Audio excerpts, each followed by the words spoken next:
काली सुकिंदारे जेभली भाव में गोटे युवक को पुलिस माड़ मारी एभलिया बर्बरतार दृष्टांत मु आगु केबे देखी ना से गोटे फ्रीलांस सोशल मीडिया करे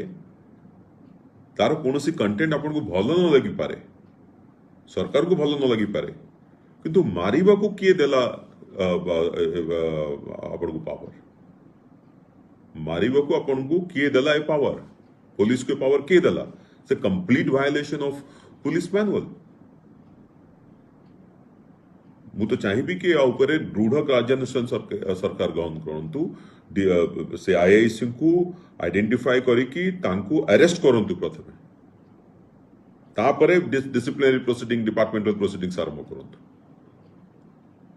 जदि ए कथा एबे चारिआडे भारत वर्ष बुलिबो ताहले लोक जानिबे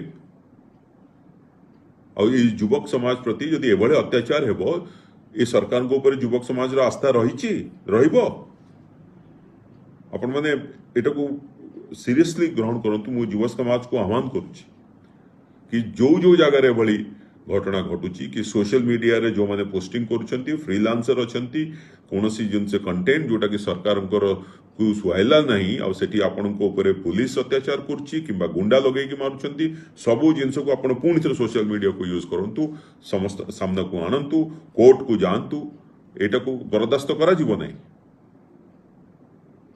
आम तो या कहवाई चाहूँ जो भाया आपणकर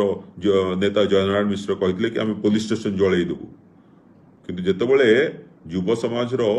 पुलिस प्रति आस्था टूटीज एभलिया घटना घटो ताल कौ दिन पुलिस स्टेशन भी जलिब तेणु मु पुणी थे अनुरोध करी सरकार को होम मिनिस्टर तो आमर निजे मुख्यमंत्री मोहन चरण माझी डीजीपी को कि इमिडिएटली से आईआईसी को अगेंस्ट एक्शन नियंतु केवल सस्पेंड कले हबनी केवल ट्रांसफर कले हबनी अरेस्ट हिम